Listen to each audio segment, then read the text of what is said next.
Hello friends, आज हम एक इम्पॉर्टेंट टॉपिक पढ़ेंगे केमिकल काइनेटिक्स चैप्टर का, जिसका नाम है फर्स्ट ऑर्डर रिएक्शन।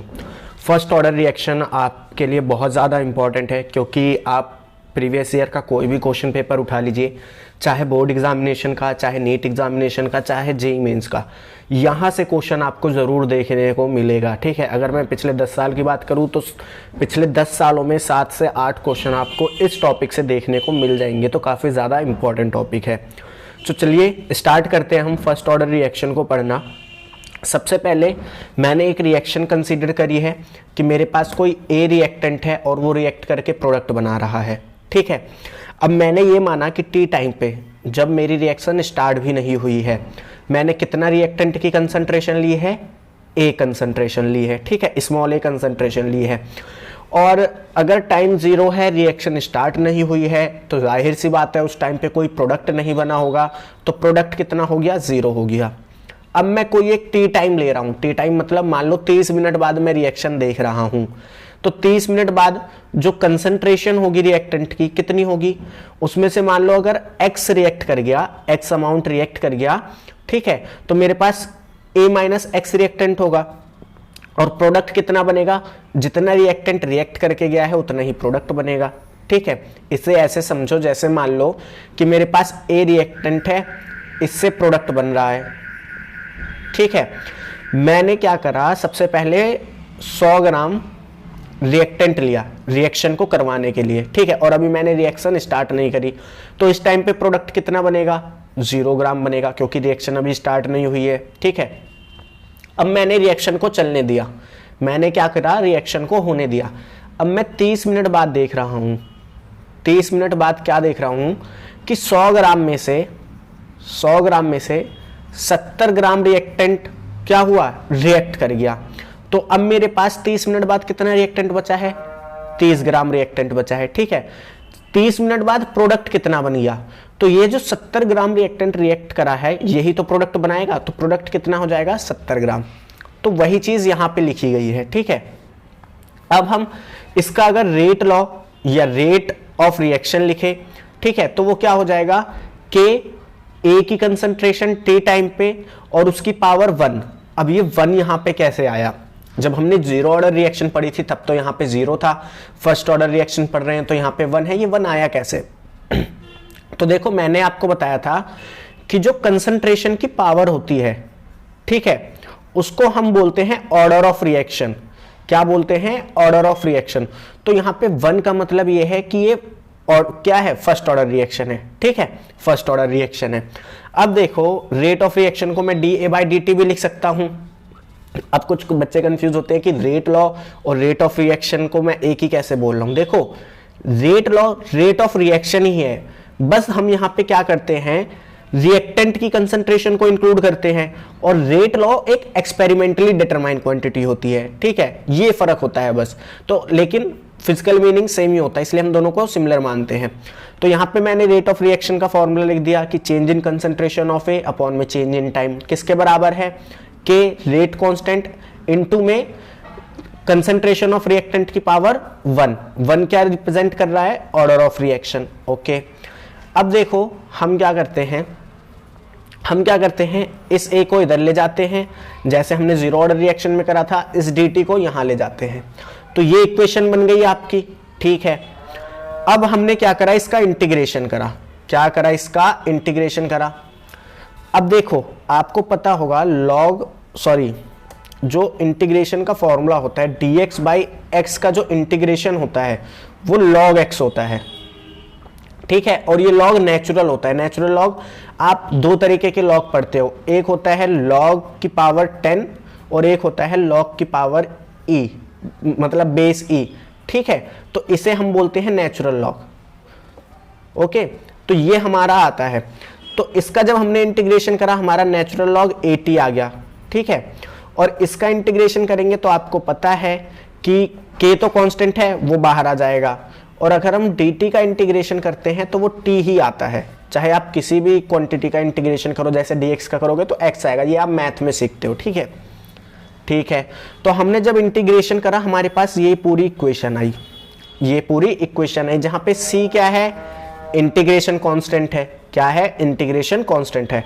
अब मेरे को इस इंटीग्रेशन कांस्टेंट की वैल्यू फाइंड करनी है, तो हम कैसे फाइंड करते हैं, देखो मैंने माना था कि t0 पर जब मेरी रिएक्शन स्टार्ट भी नहीं हुई है, ये AT बराबर होगा इनिशियल कंसंट्रेशन के, है ना। अगर रिएक्शन स्टार्ट ही नहीं हुई तो जो t टाइम के बाद रिएक्शन होगी वो इनिशियल कंसंट्रेशन के बराबर होगी, ठीक है। तो मैं यहां से ये लिख सकता हूं कि जो हमारा नेचुरल लॉग A की कंसंट्रेशन है वो किसके बराबर है, C के बराबर है। क्यों, देखो आप यहां पे रखो, t0 रखा मैंने, t0 रखा तो 0 को कैसे मल्टीप्लाई करोगे, ये पूरी टर्म 0 आ जाएगी, तो C किसके बराबर हो जाएगा, नेचुरल लॉग AT के, ठीक है। तो वही यहां पे हमने करा। अब आप क्या करो, यहां से C की वैल्यू को पुट उठाओ और यहां पे पुट कर दो, तो हमारे पास एक ये फॉर्मूला बन जाएगा। क्या होगा, ये फॉर्मूला बन जाएगा, ठीक है। अब देखो नेचुरल लॉग जो होता है उसको अगर मैं 10 बेस पावर में लिखना चाहूँ, लॉग 10 बेस में लिखना चाहूँ, तो उसका कन्वर्जन ये होता है, जो नेचुरल लॉग होता है वो इक्वल होता है 2.303 log base to the base 10, ठीक है, लॉग बेस 10 इसके बराबर होता है। तो अब हम इसको क्या करेंगे, यहाँ पे पुट करते चले जाएंगे। तो प्रीवियस वाली इक्वेशन को मैंने एक बार फिर लिख दिया है, ठीक है, बस थोड़ा अरेंज करा है। अब देखो, क्या आपको ये पता है कि log m माइनस n को मैं log m अपॉन n लिख सकता हूं, यहां पे भी log आएगा, ठीक। ये log की प्रॉपर्टी होती है कि log m minus log n को हम log m अपॉन n लिख सकते हैं। तो वही प्रॉपर्टी हमने यहां पे लगाई है और ये वाला फॉर्मूला हमारे पास आया है, ठीक है। अब देखो हमने क्या करा, इस लॉग को इधर भेज दिया, क्या करा, इस लॉग को इधर भेज दिया। तो आपको पता है ये नेचुरल लॉग है, लॉग बेस e, तो उधर जाके ये e ऊपर हो जाता है और kt एक्सपोनेंशियल में आ जाता है, ठीक है, इसे एक्सपोनेंशियल टर्म बोलते हैं।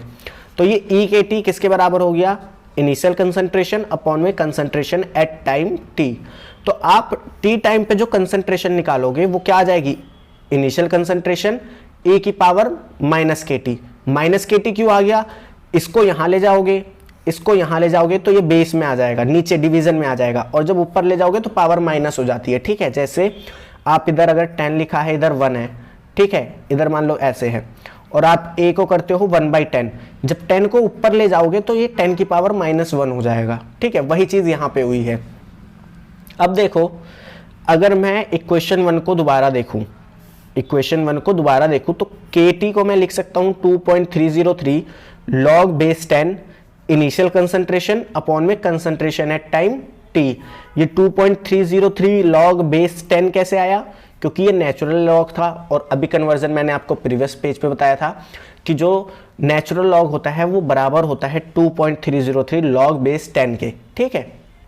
सो यहां से आपके पास एक ये फॉर्मूला आ जाएगा। अगर मैं रेट कांस्टेंट के फॉर्मूले की बात करूं, ये फॉर्मूला आ जाएगा जो आपके लिए वेरी वेरी इंपॉर्टेंट है, यहां से बहुत बार न्यूमेरिकल पूछा जाता है, ठीक है। तो इस फॉर्मूले को अच्छे से याद रखना।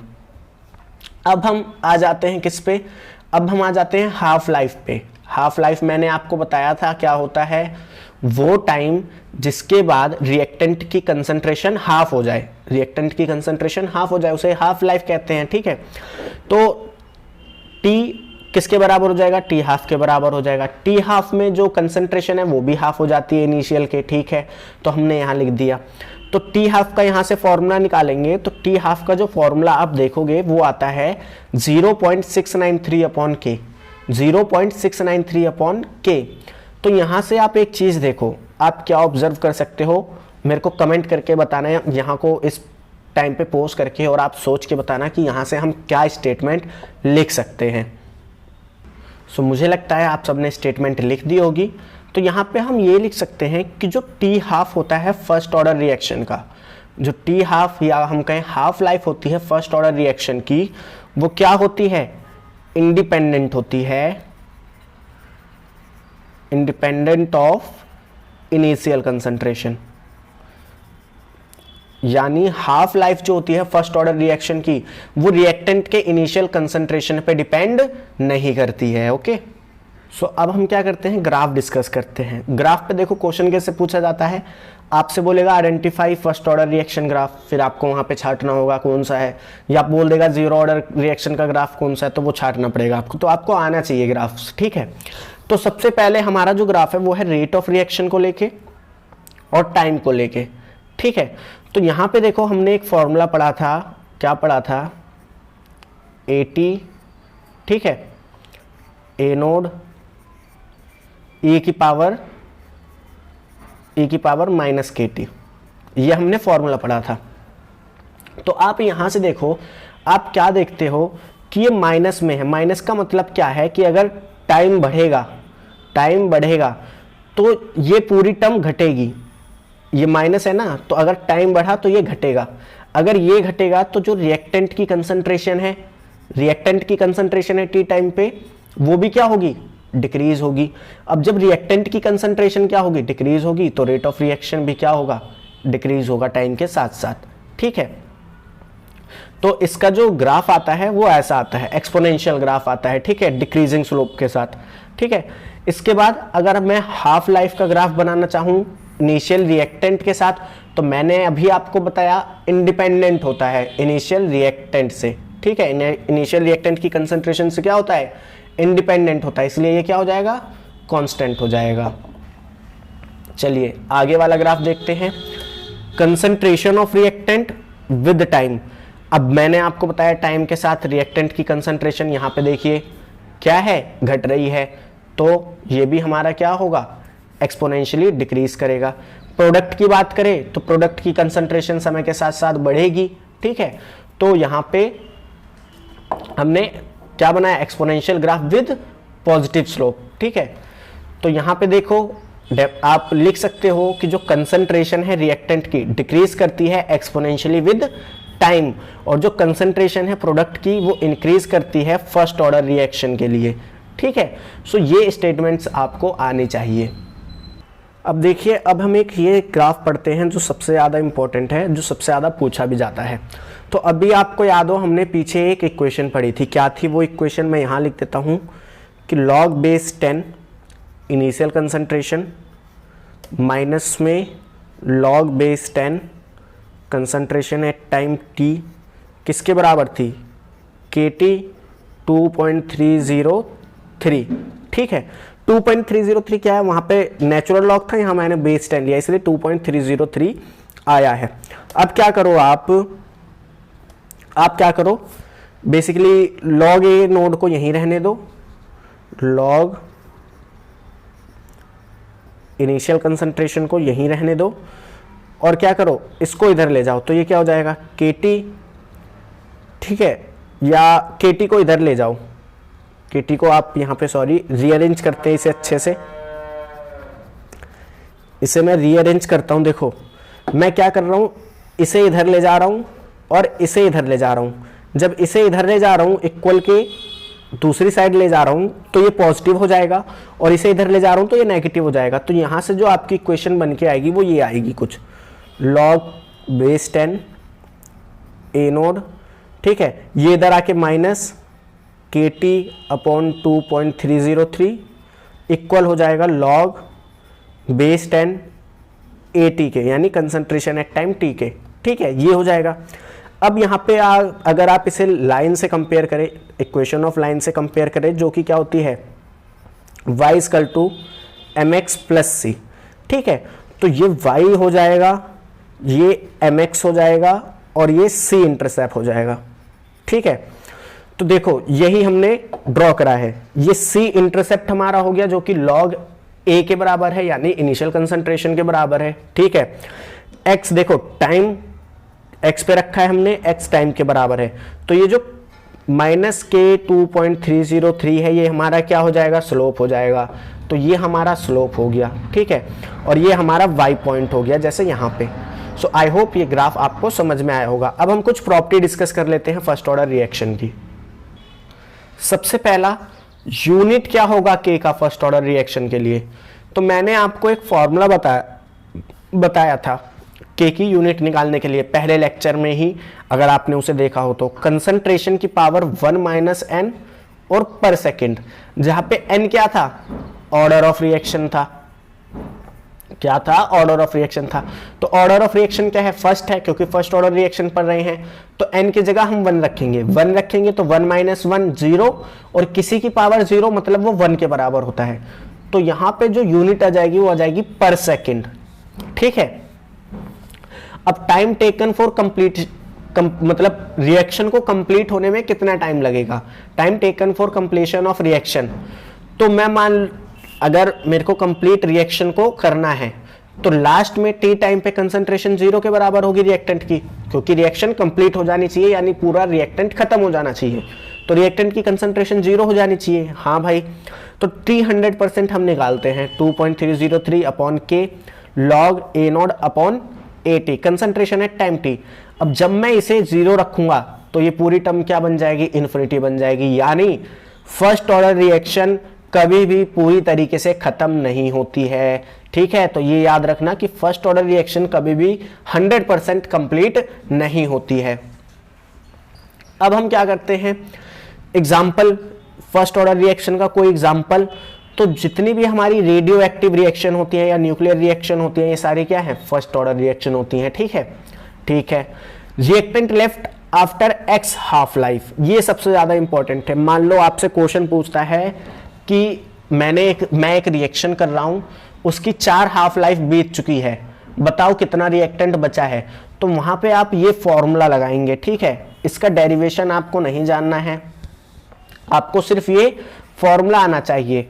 और इस पे जो ज्यादातर क्वेश्चन है वो नीट या जेईई मेंस में पूछा जाएगा, बोर्ड एग्जाम में इसके आने के चांसेस कम है। ठीक है, आगे डिग्री ऑफ डिसोसिएशन मैं आपको बता चुका हूं कि आपके पास कितने आपने जो रिएक्टेंट डाले उसमें से कितने मोल रिएक्ट कर गए और आपने टोटल कितने मोल डाले थे। ठीक है, जैसे अगर आपने 10 मोल रिएक्टेंट लिया है, उसमें से 5 मोल रिएक्ट कर गए, तो जो अल्फा होगा वो क्या होगा, जितने आपके रिएक्ट कर गए अपॉन में जितने आपने उस रिएक्शन में डाले थे। तो ये आपका डिग्री ऑफ डिसोसिएशन हो जाएगा। डिग्री ऑफ डिसोसिएशन का फॉर्मूला क्या हो जाएगा, 1 - एक्सपोनेंशियल माइनस KT। ठीक है, time taken for F fraction to react. अब जैसे देखो, आपको बोल देता है कि मान लो मेरे पास रिएक्टेंट की कंसंट्रेशन है 100 ग्राम। ठीक है, और आपसे बोले कि इसमें से बताओ जो मेरा इसका 2/3 है, 2/3 ऑफ द रिएक्टेंट कितनी देर में रिएक्ट कर जाएगा। तो उसके लिए हमारे पास फॉर्मूला होता है 2.303 अपॉन के लॉग 1 है ये। ठीक है, अपॉन में 1 माइनस जो भी फ्रैक्शन आपको दे रखा हो। जैसे अगर बोले कि 2/3 कितनी देर में कंप्लीट होगी, तो यहाँ 2/3। ठीक है, आपसे बोले 4/5 कितनी देर में कंप्लीट होगी, तो 4/5 यहाँ लिख दोगे और फिर सॉल्व कर लोगे। अब यहाँ पे ये काफ़ी ज़्यादा इंपॉर्टेंट चीज़ है जहाँ पे नीट में बोर्ड एग्जामिनेशन में सबसे क्वेश्चन पूछा जाता है। तो अगर आपको टाइम सेव करना है तो आप इनको बस याद कर लो और इनको अप्लाई कर लेना। ठीक है, relation between various time interval. जैसे अगर आपसे कोई कहता है कि एक रिएक्शन हो रही है, फर्स्ट ऑर्डर रिएक्शन है, ठीक है, उसका जो हाफ लाइफ है वो 25 मिनट का है, उसका जो हाफ लाइफ है वो 25 मिनट का है। बताओ ये 75% रिएक्शन, ये जो रिएक्शन है इसका 75% कितनी देर में कंप्लीट हो जाएगा। ठीक है, तो अब आप क्या करोगे, फॉर्मूले लगाना स्टार्ट करोगे। लेकिन अगर आप ये फॉर्मूला लगाते हो कि जो T 75% है वो इक्वल होगा 2 टाइम्स ऑफ T 50% के, ठीक है, तो यहां से आप इजीली कर सकते हो। आपको 50% दे रखा है 25 मिनट, 25 को 2 से मल्टीप्लाई करोगे 50 मिनट, तो आप कहोगे कि जो 75% रिएक्शन है वो 50 मिनट में कंप्लीट हो जाएगी। ठीक है, इसी तरीके से 87.5% के लिए होता है T, मतलब 3 टाइम्स होता है 50 हाफ लाइफ का। अगर आपसे बोले कि 93.75 का आपसे पूछ ले कितनी देर में होगा, तो वो हाफ लाइफ का 4 टाइम्स होता है। इसी तरीके से ये सारी वैल्यूज दी गई हैं, जिसमें सबसे ज्यादा इंपॉर्टेंट है ये तीनों। जो 90% रिएक्शन है वो हाफ लाइफ के 3.33 टाइम्स होती है। ठीक है, और जो 99% रिएक्शन है वो हाफ लाइफ के 6.66 टाइम्स होती है, और जो 99.9% है वो हाफ लाइफ के 10 टाइम्स होती है। ये तीनों आप क्या करो, रट लो। ठीक है, इन्हें अच्छे से रट लो, इन पे क्वेश्चन आए तो फोड़ के आ जाना। नेक्स्ट हम बात करते हैं एक स्टेटमेंट की जो हमने जीरो ऑर्डर रिएक्शन में भी पढ़ी थी, यहां भी पढ़ रहे हैं। In equal time interval equal percentage of reactant left is reacted. देखो समझते हैं इस बात को, जब हमने जीरो ऑर्डर रिएक्शन पढ़ा था तो वहां पे हमने पढ़ा था कि जो रिएक्टेंट है, देखो मैं बताता हूं, जीरो ऑर्डर रिएक्शन में हमने क्या पढ़ा था कि अगर मेरे पास 100 ग्राम है, ठीक है, इसका 50% रिएक्ट करता है 50 मिनट में, 50% रिएक्ट कर गया तो 50% ही बचा। अब ये बाकी का बचा हुआ 50% कितनी देर में रिएक्ट करेगा, वो भी 50 मिनट में ही रिएक्ट करेगा। इनिशियल का सेम परसेंटेज मतलब सेम टाइम में ही रिएक्ट करेगा। लेकिन फर्स्ट ऑर्डर रिएक्शन में क्या होता है, इक्वल टाइम इंटरवल में equal percentage of reactant left is reacted. मतलब जैसे 100 ग्राम है, ये मैं फर्स्ट ऑर्डर के लिए लिख रहा हूं,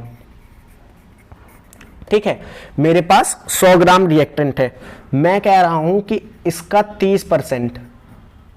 30% जो है वो रिएक्ट करा है 40 मिनट में, इसका 30% रिएक्ट कर गया 40 मिनट में, तो 30% रिएक्ट कर गया यानी 70। अब मैं कहता हूं कि अगले 40 मिनट में बताओ मेरे पास कितनी रिएक्टेंट की कंसंट्रेशन बचेगी। ध्यान से सुनना, मैंने बोला कि अगले 40 मिनट पे जो रिएक्शन होगी उसमें कितनी कंसंट्रेशन बचेगी, तो वहां पे अब जो कंसंट्रेशन रिएक्ट करेगी, ठीक है, वो इस बचे हुए रिएक्टेंट का परसेंटेज होगा। यानी यहां पे देखो रिएक्टेंट का पहले 30%, फिर 70 बचा, अब इस 70 का 30% रिएक्ट करेगा, ना कि 100 का 30%, ठीक है। तो ये आप ऐसे करेंगे। इसका एक न्यूमेरिकल भी मैं आपको करा देता हूं ताकि आपको क्लेरिफाई हो जाए। सो देखिए आपके सामने ये एक क्वेश्चन है जो नीट एग्जामिनेशन में बहुत बार पूछा जाता है या इसी तरीके के क्वेश्चन पूछे जाते हैं। तो आप वीडियो को पॉज करें, इसे खुद ही अटेम्प्ट करें, उसके बाद मैं आपको शॉर्ट तरीका बताता हूं। तो चलिए इसका हम आंसर करते हैं। सो देखिए मैंने आपको क्या कहा था कि फर्स्ट ऑर्डर रिएक्शन में जो इनिशियल कंसंट्रेशन होती है, जैसे मान लो इसकी इनिशियल कंसंट्रेशन हमने कुछ A0 मान ली, ठीक है, इसका जो परसेंटेज रिएक्ट करेगा, ठीक है, इसका जो परसेंटेज रिएक्ट करेगा, मान लो इसका कुछ परसेंटेज रिएक्ट करा और मेरे पास ये बच गया A/2, तो अब जो रिएक्शन होगी उसमें इसका उतना ही परसेंटेज रिएक्ट करेगा। जैसे यहां पे मान लो इसका 50% रिएक्ट कर गया और ये बचा, ठीक है, अब इसका आगे उतने ही टाइम में मान लो ये जो रिएक्शन हुई ये 10 मिनट में हुई, अब आगे 10 मिनट में कितना रिएक्ट करेगा, तो वो हो जाएगा इसका 50%, तो इसका 50% हो जाएगा A0/4, ठीक है, इतना हो जाएगा, इतना रिएक्टेंट बचेगा 20 मिनट के बाद, क्योंकि 10 मिनट ये 10 मिनट ये 20 मिनट। अब क्वेश्चन पढ़ते हैं और हम करना स्टार्ट करते हैं। तो इसने क्वेश्चन एक दिया है कि इफ इन 80 मिनट, 80 मिनट में एक रिएक्टेंट है, उसका 2/3 कंसंट्रेशन रिएक्ट कर जाता है, ठीक है, find concentration of reactant after 160 minute. आपको बताना है 160 मिनट बाद कितना रिएक्टेंट का कंसंट्रेशन बचेगा, ठीक है। तो ये क्या कह रहा है कि 80 मिनट में, ठीक है, ये जो कंसंट्रेशन है इसका 2/3 रिएक्ट कर जाता है। अगर इसका 2/3 रिएक्ट कर जाता है तो बचेगा कितना बचेगा आप बताओ। अगर मेरे पास क्या है 1 ग्राम है, इसका 2/3 रिएक्ट कर जाता है तो कितना बचेगा, 2/3 को माइनस कर दो, ठीक है, तो ये कितना बचेगा मेरे पास 1/3 बचेगा, 1/3 बचेगा, तो यहां पे 1/3 हो गया इनिशियल कंसंट्रेशन का, ठीक है। अब ये बोला है 160 मिनट बाद कितनी कंसंट्रेशन रहेगी, तो 160 मिनट निकालना है, तो 80 मिनट तो ये हो गए, अभी 80 मिनट और रिएक्शन हो गई, ठीक है, 80 मिनट और हुई।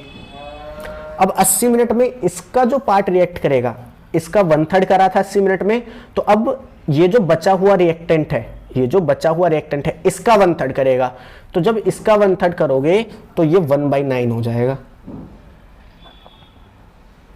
ठीक है। तो ये आपका आंसर हो जाएगा कि 160 मिनट बाद इतना अमाउंट ऑफ रिएक्टेंट का कंसंट्रेशन हमारे पास बचेगा। सो आई होप ये आपको अच्छे से समझ में आया हो। सो मिलते हैं नेक्स्ट वीडियो में, तब तक के लिए थैंक्स फॉर वॉचिंग।